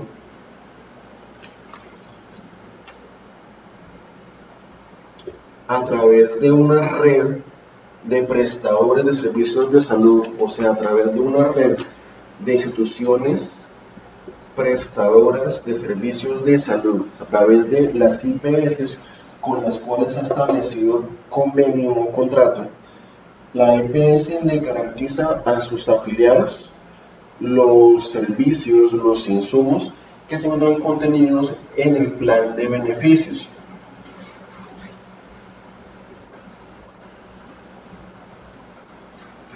El plan de beneficios es lo que antes conocíamos como el famoso plan obligatorio de salud, ¿sí? Hoy en día el plan obligatorio de salud ya no existe, se ha cambiado, se llama plan de beneficios en salud, PB, como saben. Entonces, las entidades promotoras de salud le garantizan a sus afiliados los servicios consagrados en el plan de beneficios en salud a través de la red de prestadores de servicios de salud. ¿Qué servicios le reconoce o qué servicios le garantiza la entidad promotora de salud a sus afiliados? Aquellos que están consagrados en el plan de beneficios. ¿De dónde se financia la EPS? ¿De dónde sacan los recursos para poder cumplir con todas sus obligaciones? De lo que el sistema le reconoce por cada afiliado. Recordemos que el, el, el, el sistema le reconoce a las entidades promotoras de salud una unidad de pago por capitación, o sea, una UPC por cada persona que tenga afiliado, mayor de edad, menor de edad. Vamos a ver que la unidad de pago por capitación, digamos que es regulada, que es ¿de qué? Me está pegando. Voy a correrlo ahí que no, para que no me brille en la pantalla. Entonces, el sistema reconoce a las EPS una UPC por cada afiliado que tenga, ¿sí? Sea la forma genérica de la OPC, o sea, anualmente se regula, anualmente se establece cuál es el monto de la OPC, pero la OPC no siempre es el mismo valor. Vamos a encontrar que el valor de la OPC está determinado por tres factores, como son, en primer lugar, la edad, en segundo lugar, el género de la persona. Género, no estamos hablando de su preferencia sexual, de su identidad sexual, y estamos hablando también de otro aspecto, es la ubicación.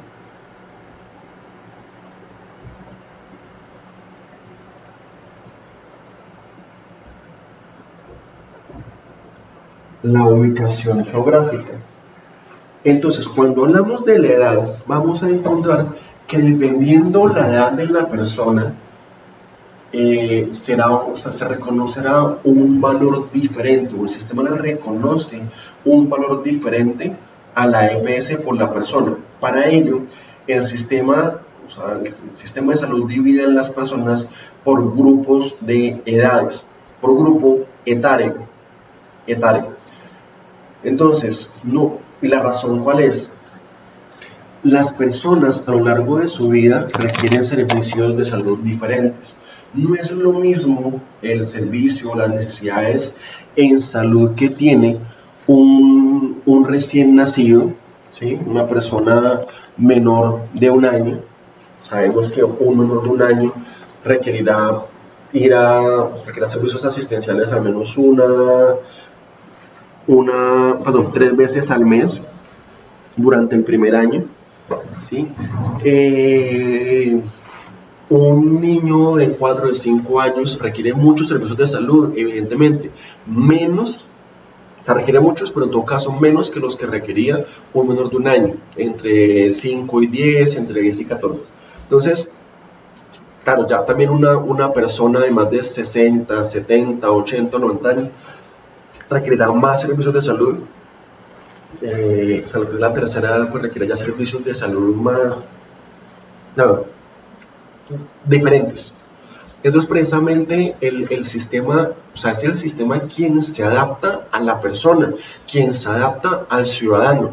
Y por esa razón, el sistema le reconoce a las entidades comunitarias de salud un valor diferente dependiendo de la edad de la persona.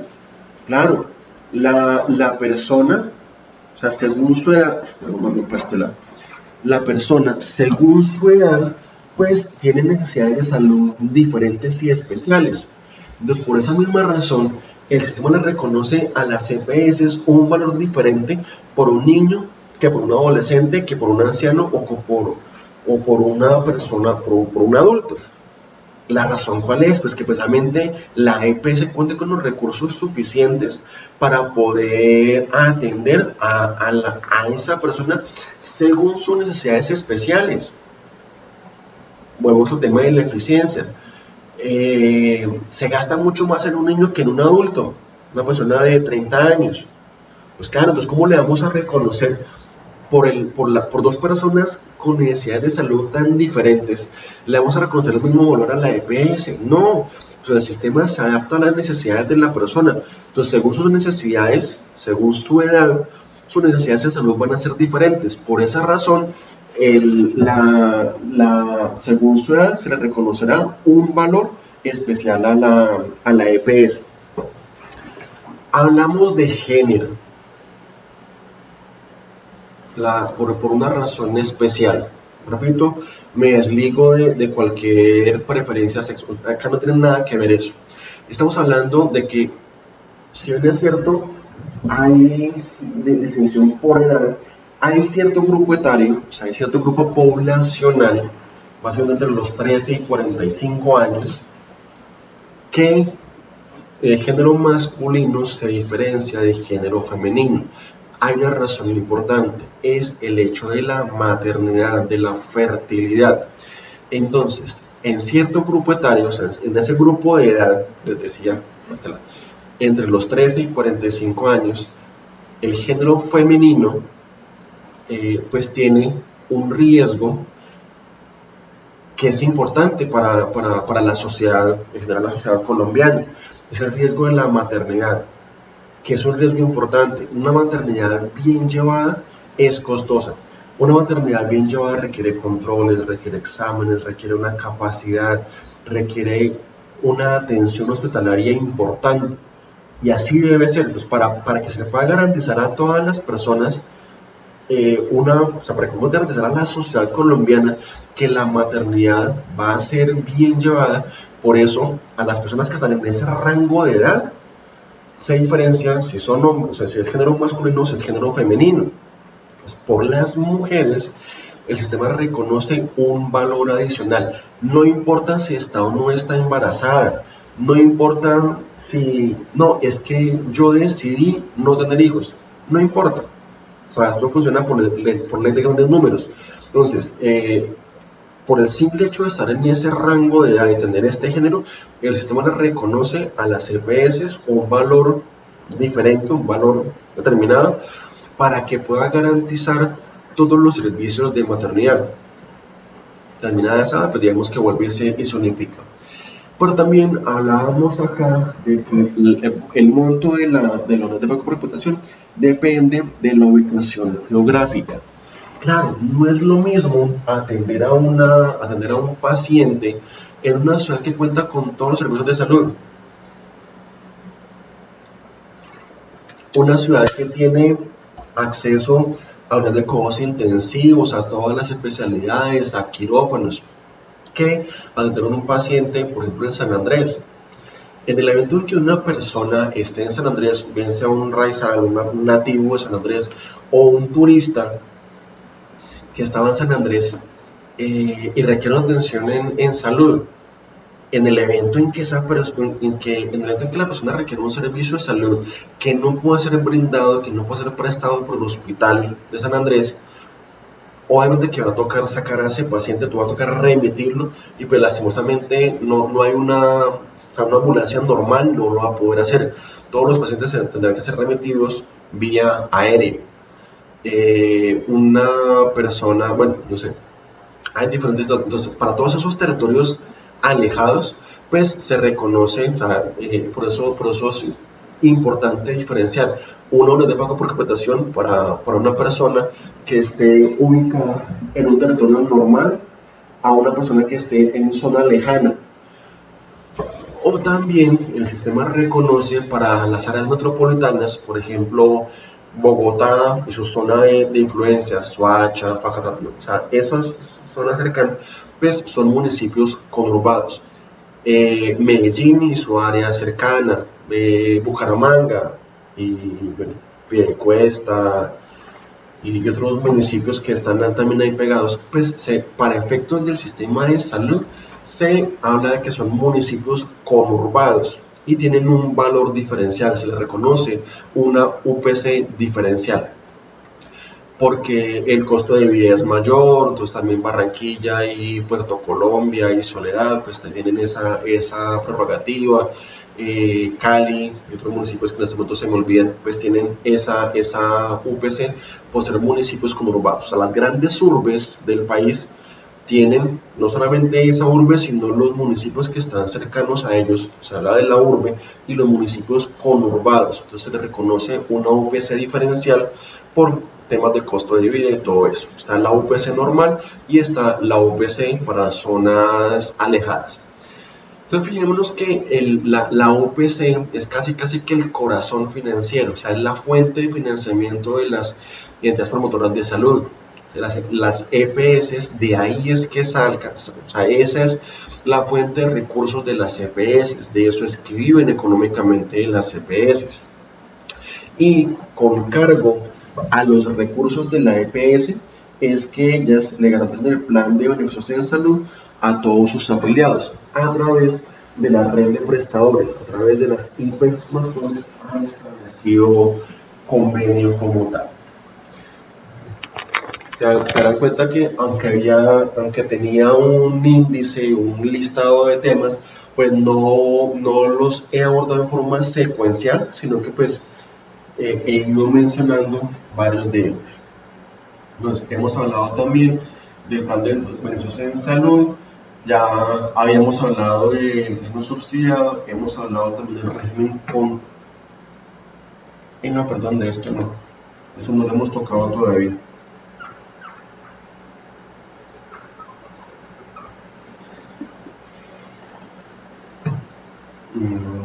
Hemos hablado de lo que eran los subsidios a la oferta, los subsidios a la demanda, toda esta parte ya estaba evacuada. Aspecto importante, casi nada, ¿cuáles son los riesgos protegidos por el sistema de seguridad social en salud? Sistema general de seguridad social en salud. Entonces, ¿cuáles son los riesgos que protege el sistema de salud? Vamos a encontrar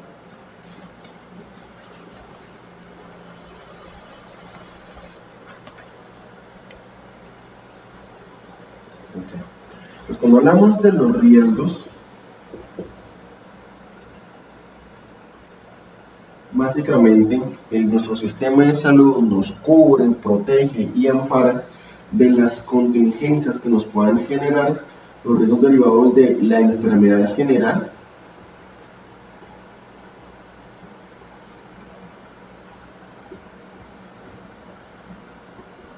y los derivados de la maternidad.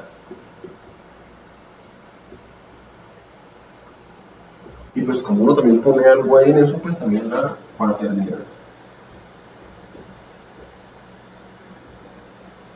Pero obviamente, especialmente la maternidad.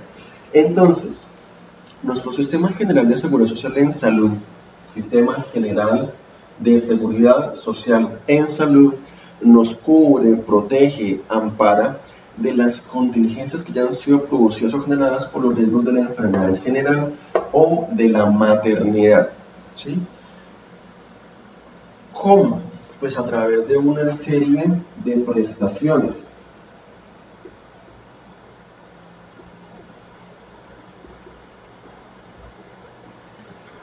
Recordemos que cuando hablamos de riesgos, el problema no es el riesgo en sí, sino cuando ese riesgo se nos convierte en lo que denominamos un siniestro.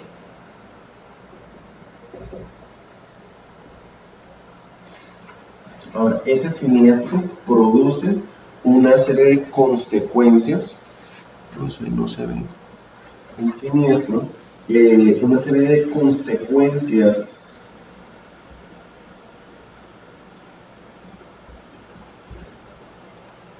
también llamadas contingencias.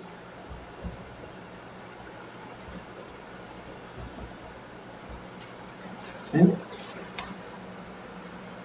Entonces, las contingencias, recordemos que siempre son o de contenido asistencial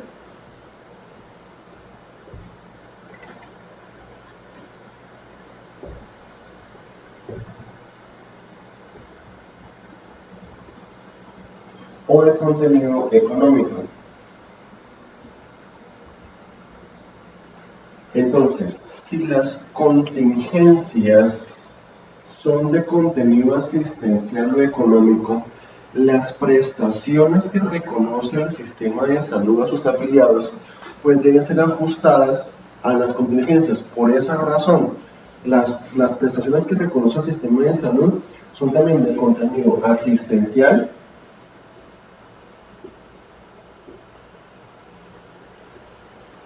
o son también de contenido económico.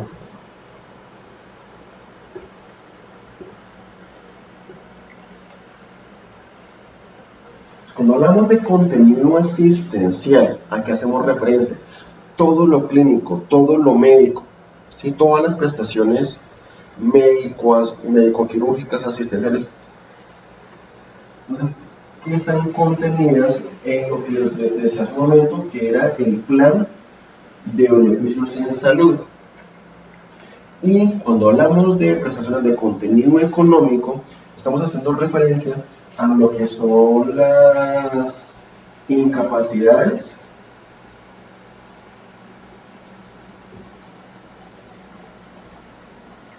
y lo que son las licencias.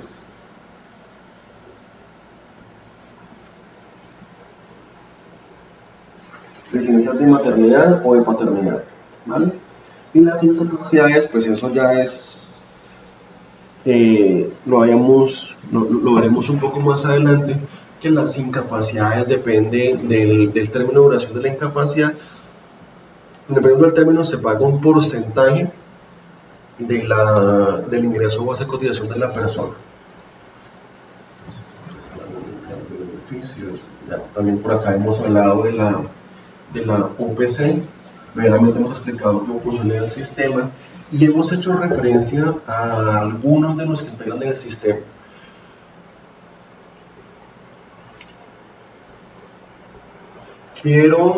Vamos para... Se dan cuenta que no he seguido el orden específico, que además he mencionado otros temas, porque sí quiero como abarcar el máximo posible para que tengamos una idea general de la estructura de funcionamiento del sistema de seguridad social y de salud en Colombia. Y por eso lo disperso, o sea, procuré ser lo más organizado posible, pero a pesar de ello, me parece importante también tocar ahorita, y con eso yo creo que finalizo, al menos por ahora, esta sesión pregrabada de clase, haciendo referencia a diferentes aspectos también del plan de beneficios. El plan de beneficios en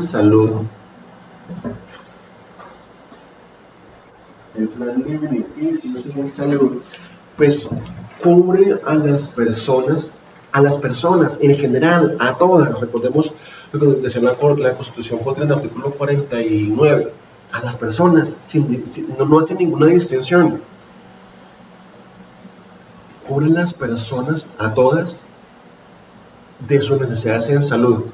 En ese orden de ideas también el sistema de seguridad social en salud ha establecía el plan obligatorio de salud, hoy en día plan de beneficios, y cubre a las personas en todas las fases de la enfermedad. Entonces, una persona, cuando hablamos de todas las fases de la enfermedad, entonces, antes que la persona se enferme, o sea, aún no está enferma. Pues, volviendo al tema de esta emergencia generada por el COVID-19, recordemos que antes que existiese en Colombia un solo infectado, Colombia se venía preparando precisamente para afrontar esta que ya era conocida como pandemia. O sea, antes de enfermarse, o sea, en la fase previa a la enfermedad, pues realizamos actividades de promoción de la salud y prevención de la enfermedad. Promoción de la salud. Adoptemos hábitos de vida saludable. Alimentémonos bien. El tema de higiene, el tema de cómo preparar los alimentos, todo eso, vacunas, todo eso es promoción de la salud. Prevenir la enfermedad, hombre, aíslese, utilice guantes, el lavado de manos, el tapabocas cuando sea indispensable. ¿Sí? Entonces, prevenga la enfermedad, promueva su salud. Todas esas actividades de promoción de la salud y prevención de la enfermedad son la fase previa a que la persona adquiera una enfermedad, la fase previa a que una persona se accidente. La idea es que la persona no sufra ningún accidente, claro, pero pues entonces por eso se toman medidas para evitar accidentes de las personas, para evitar contagios, que sabemos que por temporada de lluvias pues hay diferentes, o sea, como hay temporada de lluvias, también eso tiene afectaciones en la salud de las personas, entonces por eso hay picos epidemiológicos. Es por eso se aborda aun cuando la persona no está enferma. Bien sea porque no funcionó o aunque esté muy bien implementado, de todos modos, aunque la persona esté vacunada, no sé, contra sarampión, ¿sí? La vacuna hace parte de la promoción de la salud y prevención de la enfermedad, pero no es que la persona no se vaya a enfermar. Una persona que ya esté vacunado contra el sarampión puede adquirir la enfermedad, claro, ¿sí? Lo que pasa es que eso le implica que la persona no la vaya a dar tan duro, que no sea mortal, por decirlo así. Listo, puede que ya esté vacunado. Eso era de la fase de promoción de la salud y prevención de la enfermedad. Aunque ya esté vacunado, puede que adquiera la enfermedad. ¿Sí? Si ya la adquirió, pues requerirá una atención. Atención médica, hospitalaria, quirúrgica, exámenes de laboratorio, exámenes diagnósticos, resonancias, radiografías, lo que la persona necesite. En esa cirugía, pues, en la cirugía. Entonces, todo eso entra dentro de esta fase de la atención, de la patología, de la enfermedad. Pues estamos hablando de algún accidente, pues la cirugía, rayos X, lo que la persona requiera. Una vez ha sido atendido, la idea cuál es, llevar a la persona a una recuperación. O sea, si la persona antes de enfermarse, antes de sufrir la patología, pues tener un nivel de salud. Con la patología, con el accidente, pues ese nivel de salud se ha disminuido. Entonces, lo que busca toda la atención es precisamente llegar al mejor nivel de salud posible. No exactamente igual, pero pues, o sea, si se puede igual o mejor, fantástico, pero pues al menos lo más cerca a como se encontraba antes de sufrir esa patología o ese accidente. Entonces, luego de la atención, se busca la rehabilitación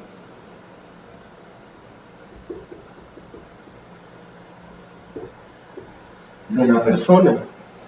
Entonces, acá es donde entran en juego todo lo que son las terapias, ¿sí? Son todo terapias. Hay terapias de todo tipo, terapia física, respiratoria, terapia neural, una gran cantidad, psicológicas, dado el caso, ¿sí? Para que nos puedan rehabilitar a la persona, llevarlo casi al mismo nivel como se encontraba antes de sufrir la patología, la enfermedad o el accidente que hubiese tenido. Y en aquellos casos donde la persona no tiene diagnóstico, es decir, no tiene un diagnóstico favorable, es decir, la persona tiene una patología que va a acabar con su vida. Entonces, no podemos, o sea, somos un Estado social de derecho en donde habíamos hablado hace un rato de la dignidad, de la vida digna. Entonces, hay un aspecto que no podemos, como Estado social de derecho, indicar, no, pues como esta persona igual tiene esta patología que lo va a matar, pues ¿para qué vamos a meter un recurso si igual se va a morir? Esa no es una postura viable, no es una postura admisible. Entonces, esa persona, aunque no tenga un diagnóstico favorable, pues de todos modos requiere una serie de servicios o de cuidados paliativos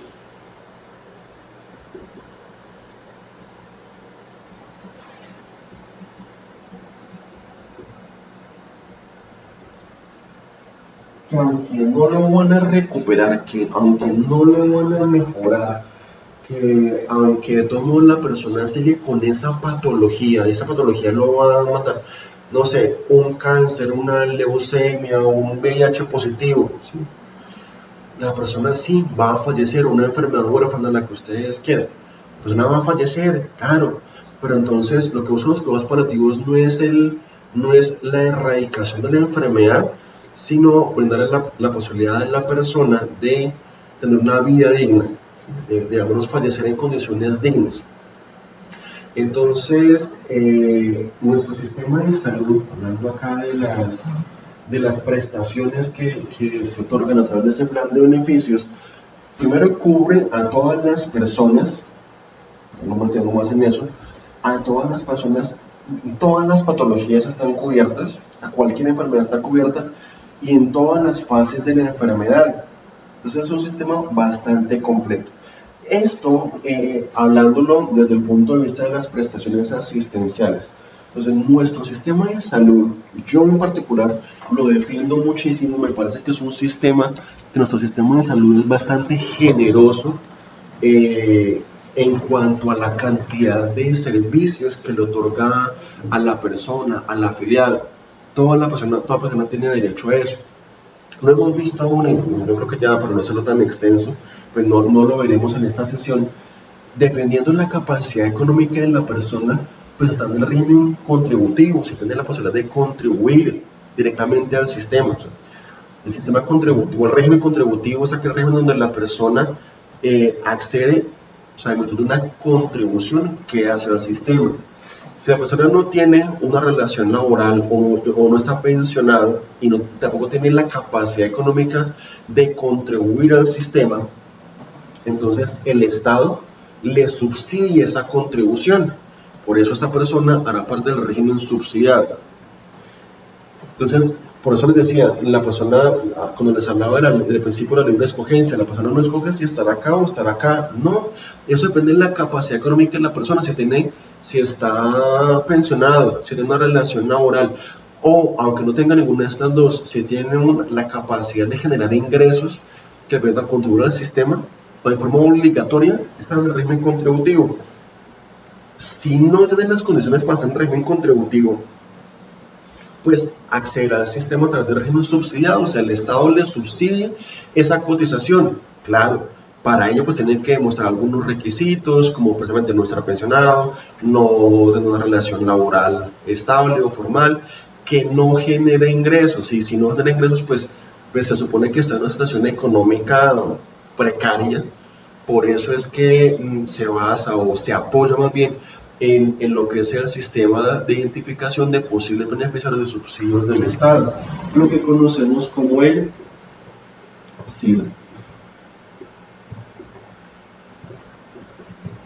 El CISBEN, que no es más que una encuesta sociodemográfica que determina o establece el nivel de riqueza o de pobreza de una persona. Todas las personas podemos estar CISBENizadas, pero solamente algunas que están en ciertos niveles del CISBEN. No me confundan nivel del CISBEN con el estatus socioeconómico, es otro paseo. Solo que en niveles 1, 2 o 3 del CISBEN podrán de facultativo, acceder al régimen subsidiado de salud. No es que por el hecho de tener un nivel de CISBEN bastante bajo, automáticamente está en el régimen subsidiado. No, una persona puede ser el CISBEN 1 por estar en régimen contributivo, puede ser el CISBEN 1, pero tener una relación laboral. En ese orden de ideas, pues hará parte del régimen contributivo. En ese orden de ideas, pues efectivamente, si cumple las condiciones, está en el régimen contributivo. Si no las cumple, está en el régimen subsidiado. Pero ¿qué ocurre si una persona no tiene la capacidad económica para estar en el régimen contributivo? No tiene ingresos, no tiene trabajo, no tiene pensión, no tiene nada, pero no está cisbenizado, o es una persona, por ejemplo, desplazado por la violencia, es un migrante venezolano, es un migrante, dejémoslo de ese tamaño, es un migrante, pues que esa persona no reúne los requisitos para estar en el régimen subsidiado. Entonces, esta persona no le podemos decir, o sea, usted no está acá, pero es una persona, y la Constitución nos indica que toda persona tiene acceso a la atención en salud. Entonces, lo que nos decía la ley 100 del 93 es que esa persona accede al régimen, al sistema de salud en calidad de vinculado. El término vinculado nos generaba una gran cantidad de complicaciones, pues porque también, o sea, quien esté acá está vinculado al sistema, quien está en el régimen subsidiado está vinculado al sistema. Entonces generaba confusiones. Por esa razón, la ley 715 del año 2001 modificó la denominación para hacerlo mucho más técnica, para que no se prestara a confusiones. Por esa razón, la ley 715 del año 2001 eliminó el término vinculado para no generar esas confusiones, y por eso utiliza ahora la categoría de población pobre no cubierta con subsidios a la demanda. ¿Sí? Recordemos que nuestro modelo económico del sistema de salud es un subsidio a la demanda. Se financia la demanda de servicios de salud a través de la unidad de pago por capitación.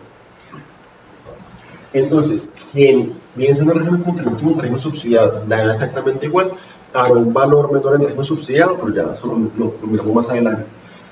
Pero la población pobre no cubierta con subsidio a la demanda, o sea, población pobre no asegurada, dicen en algunos entes territoriales, para abreviarlo un poco más, pues entonces acceden a esa categoría y está a cargo del ente territorial, o sea, la Secretaría de Salud a la cual por aspecto territorial, a la cual esté afiliada la persona. Y acá hace lo que la persona necesite, o sea, según lo que la persona requiere. Y es directamente financiado, repito, con cargo a los recursos del ente territorial. Entonces hice una mediana explicación de lo que son los regímenes. Los riesgos también ya estaban. Bueno, creo que ya está. El funcionamiento más o menos nos queda pendiente, o sea, terminar algunos aspectos, o sea, complementar algunos aspectos de esto y también profundizar en cuáles son los integrantes del sistema. O sea, hay algunas entidades que son de dirección, de organización o control, de prestación, de promoción y otros que son de prestación. Que pues lo iremos abordando en otros videos para complementar el encuentro sincrónico de nuestras clases. Espero que haber sido claro, a pesar de que sé que salté temas, que no sé en un orden secuencial, pero pues me parecía que era la forma en que más podíamos abordarlo, esta secuencia de contenidos. Espero también que a través de esta metodología puedan ustedes acceder, puedan revisar su sesión de clase y asimismo también podamos, o sea, que el encuentro sincrónico sea mucho más puntual, porque hemos evidenciado que la clase virtual tiene problemas, no es posible que nos conectemos todos a la vez o por un periodo de tiempo tan largo. Entonces, por esa misma razón pensé en esta posibilidad. Vamos a ver cómo nos orientamos. Estamos en un proceso de aprendizaje todos. Nadie está preparado para este aislamiento, este confinamiento. Tenemos que adaptarnos como academia, como institución, adaptarnos a estas nuevas situaciones. Ya en el encuentro sincrónico procuraré absorber las dudas y que tengamos un encuentro mucho más conversado, más charlado, que no sea unidireccional, que siempre les he insistido en eso, y pues espero que contribuir en su formación. Muchachos, estamos aprendiendo, estamos reinventándonos como academia, como institución, como país, como sociedad, como personas. Esa es toda una oportunidad de cambios y creo yo que para bien. No es fácil, pero pues vamos, de esas saldremos adelante. Un abrazo y ya nos veremos. Feliz tarde.